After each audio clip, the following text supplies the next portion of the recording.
Um, what I'm feeling in this relationship here is you're at a point where things are going really well for you. And this is Aquarius got the same card in the same position, the Nine of Pentacles. This is usually the bachelor, the bachelorette, or somebody that is seen as quite exotic, quite beautiful, quite attractive. And because this is the energy that you bring to the relationship or you bring to your environment, this is you having a lot of financial abundance. Things are going really well for yourself. You don't need another person to take care of you. You're very independent. You enjoy your company. You enjoy, walks outside in nature. You enjoy to spend your time with, really embracing your life and loving your life and enjoying what life has to offer. You have friends around you, you have family members, and these are the kind of like the core pillars of your world. Work is going well, finances are going well. You have people around you that appreciate you, and you're desirable. Not only that, you're comfortable being in your own skin. You're comfortable with the simple things in life. And so the relationships, yes, it's nice if it's there. If not, you're not going to cry over it. And so this is your energy. And as a result of it, when you least expect it, I feel like that's when relationships come in. So for those of you who are single, I feel like, you might be so prosperous and just so independent that it might be a little bit difficult for other people to approach you. But at the same time, I feel like you're not, looking for things. You're out and enjoying your singlehood, and you're at a place where you're quite content with the way things are going in your life. And I feel like Aquarius got the same energy. And the way that your partner, love interest, is coming into the picture is we have the Five of Wands. This is a conflict card, and this is also competition, okay? Having people competing for your attention, or having a partner that is that where a lot of people are competing for their attention. And I feel in particular, Virgos, I feel like a lot of people are competing for your attention. A lot of people see what you have to offer, what you're bringing to the table. Someone who's attractive, who's exotic, who's seen as, being very financially prosperous as well as independent. Of course, people are going to be fighting amongst themselves in order to get into your good graces and in order to ask you for a date, in order to kind of like vie for your attention. So I see an element here about having a lot of suitors, having people that, gravitate towards you. And I also feel like some people might be doing it in a very, very difficult manner. They might, bring gifts, bring things. They might make a lot of promises that they can't realistically deliver. Okay, so that's one option here with this Ten of Wands.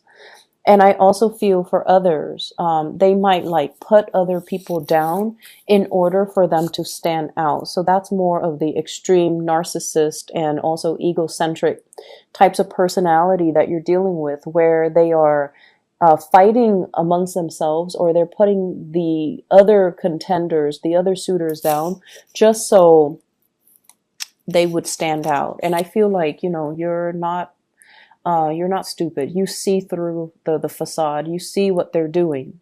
And I see an element here of fire signs. Okay, so Sagittarius, Aries, or Leo. The really, really alpha male, alpha female types of energy that wants to dominate, that wants to control, that wants to stand out, that wants to win you, and they see you more as like a possession, a prize, rather than something that, like a human being. They see you as more of like the end goal. And they don't really see you as the person that you are, as an individual, and they might not appreciate everything that you have to offer. If you're dealing with a fire sign who's not like this, then I definitely feel there is conflict, okay? There's conflict here about how much time are you giving to me? Are you constantly at work carrying this heavy burden?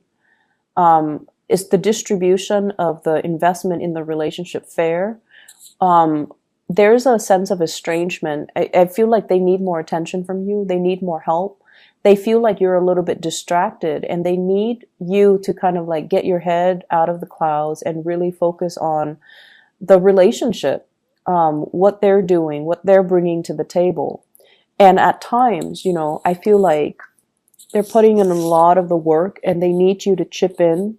They need you to be emotionally available. So if you're at a distance from them, they're kind of struggling alone, and they feel very much alone. And they feel like, even though we're in a relationship, it seems like you're not doing your fair share. It feels like I'm alone carrying this burden, and I've got these rain clouds over my head, and they're not clearing up. So is there any way that you can reach out and help me? So I almost feel like they see you as distracted. They see you as frivolous. And these are not characteristics that I normally attribute to Virgos. But I feel like with Virgos, it seems as if there might be some type of relationship partner that you've had a lot of arguments with.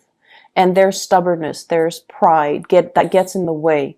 So you might tell them to do one thing, and they're like, no, no, no, no, I'm going to do it my way. And their way is not usually the easy or the most, streamlined or the most efficient way, because, you're one of the most efficient signs of the zodiac. You get things done. You have your own system set up, and no one can outcompete you when it comes to productivity, when it comes to, the finding the best practices, finding the shortest route to get like the best optimal outcome. You're very good at it, and you tell them time and time again, you're doing it the hard way. Here's a better way. But of course they're not going to listen. So I feel like you're dealing with someone who's got a lot of pride, who might also have a big ego, who might also just be very stubborn, and they want to go about it their own way, okay? And so it has created a lot of conflict in the relationship because of this lack of agreement with the Five of Wands here. And you're at a point where, they're stubborn, they're going to do their own thing, so I'm not going to give it any mind, because if I constantly try to help them and they keep resisting, it's going to drive me nuts, and I'm going to become resentful. So I'm going to focus on me. So I feel like you're drawing back your energy, but at the same time, your partner is still drudging on and feeling very isolated, right? So that's what pride does. It isolates you from other people. And then I feel like for others of you who are dealing with another person over on this side, we do have the Devil, which is somebody engaging in unhealthy habits, unhealthy ways of doing, unhealthy behaviors, as well as the Eight of Cups here. So I feel like a partner has trying to move on from, their past patterns, okay? So if there has been a lot of conflict, they're trying to move away from that. They're trying to steer the relationship into more of a positive light.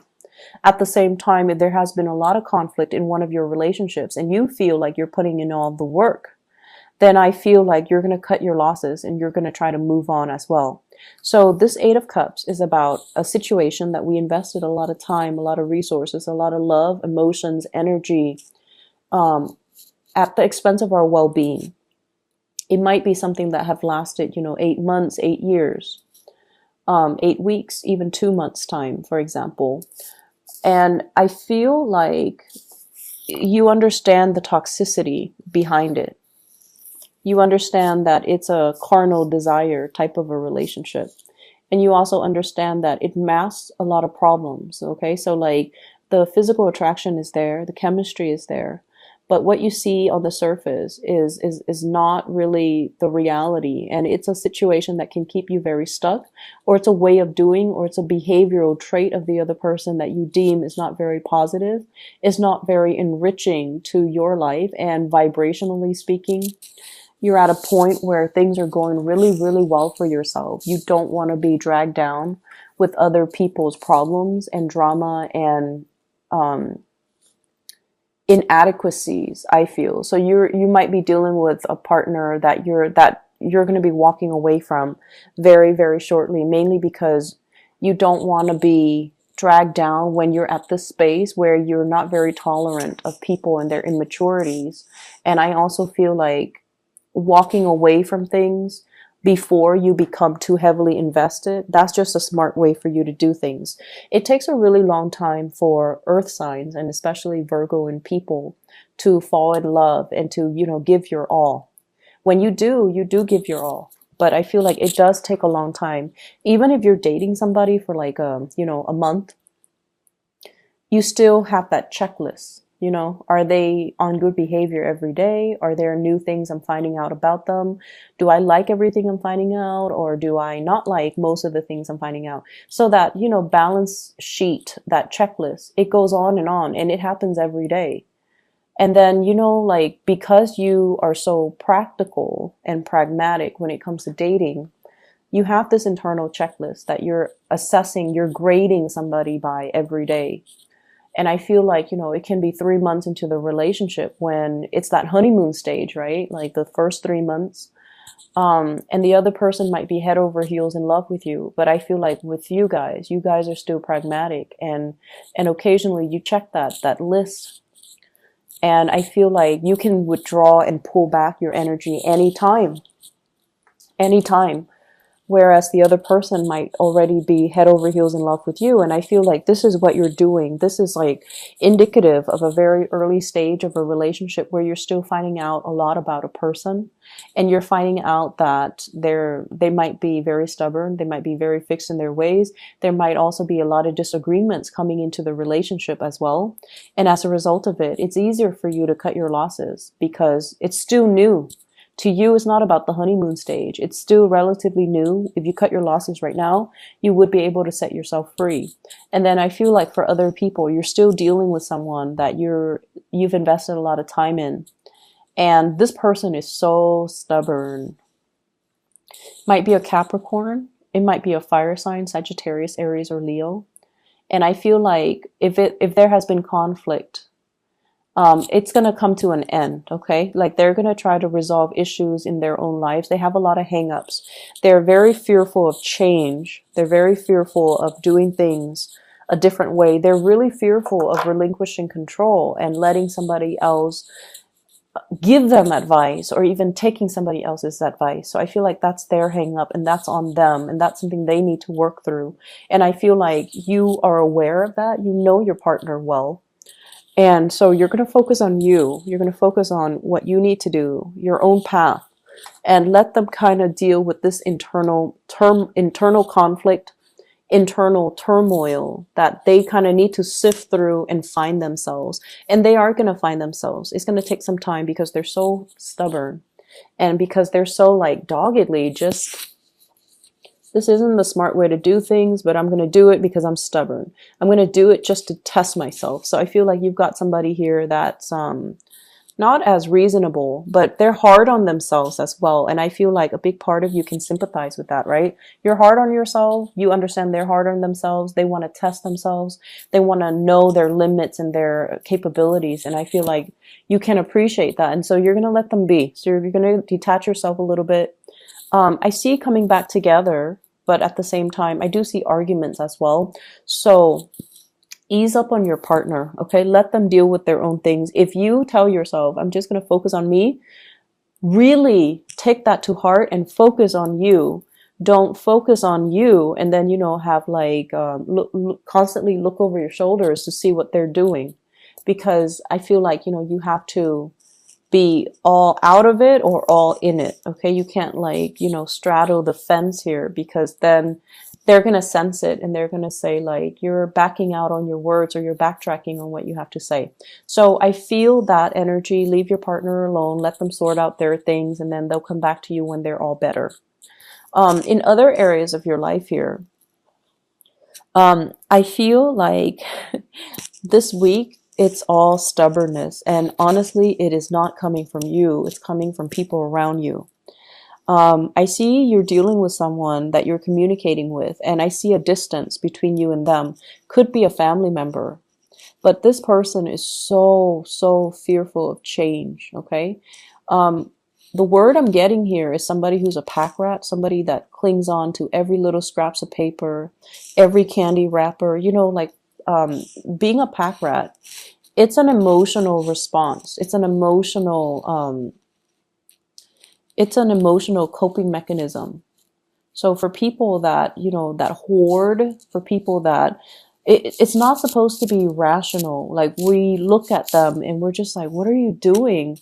But for them, it's an emotional coping skill. And a lot of it is they're fearful of change. They're fearful of the times, the changing of the times. The things that I need and the things that I'm used to are not going to be around anymore. The items that I grew up with, they're not going to be produced anymore. So I need to cling on to multiple copies of these things or multiple packages or, whatever it is. It's not supposed to be rational. Some people collect candy wrappers, some plastic bags, some paper bags, whatever it is. I feel like they're hoarding because they feel this innate sense of emotional lack in their own lives. They can be, very financially insecure. And so they cling on to these things that people discard because they feel like if I fill up my house with scraps of things, then I'm wealthy. So it can be like as problematic as that, or, on the other end, it's just a coping mechanism for some of these people. So I feel like you're dealing with someone who is like that. You're also dealing with people who are very, very resistant to change. They're very tunnel vision. They see things in a very specific way and they refuse to see things outside of their worldview. And we have here the Four of Pentacles, and this is what led me to say, hoarding, someone who's a pack rat, somebody who clings on to situation, who's controlling, and who is not able to see things from outside of their perspective. And I also feel like deeply, they feel very, very isolated. Okay. This is looking for love and feeling either rejected, feeling out of sorts, feeling like they don't really fit in, feeling like they don't really belong anywhere.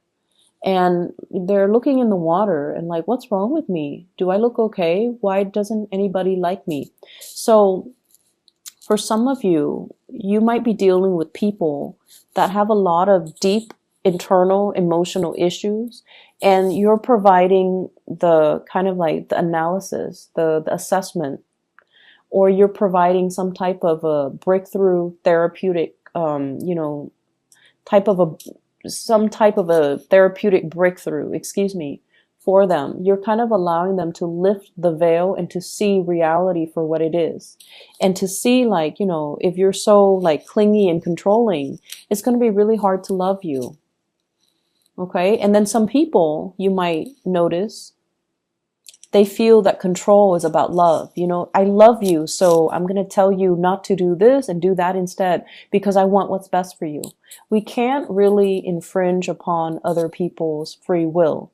We can advise them, but we cannot prevent them from doing what it is that their heart desires, because it is their path in life. It is their destiny to live to their full potential and exercise their free will.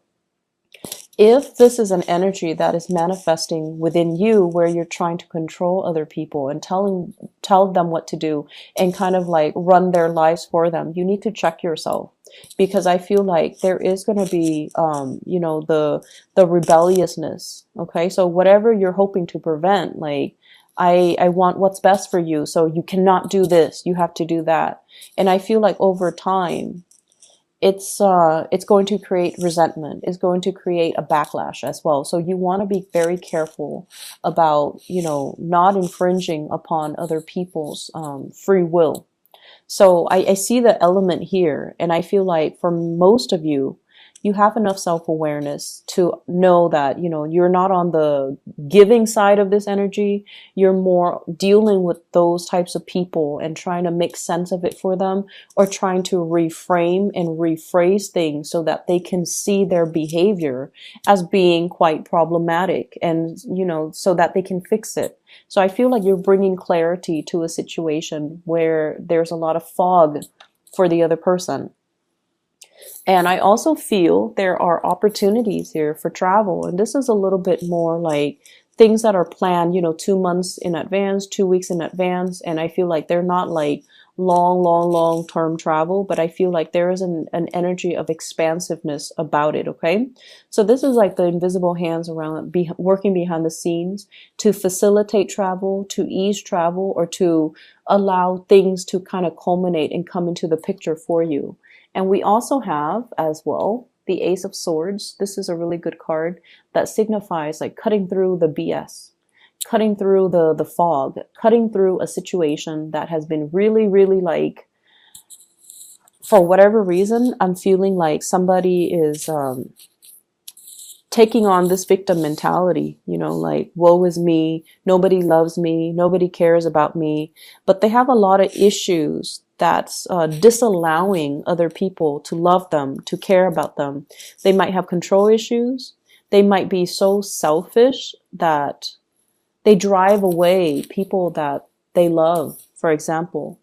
And you're providing the clarity. You're not going to say like, you're selfish, that's why people don't love you. But I feel like you're going to be able to soften the blow a little bit, but at the same time, provide them the insight that they need so that they can, really look at themselves in the mirror and make some changes in their own lives. So I feel like this is a week of uncomfortable conversations that needs to be had, but you're coming to it with the right intention, I guess.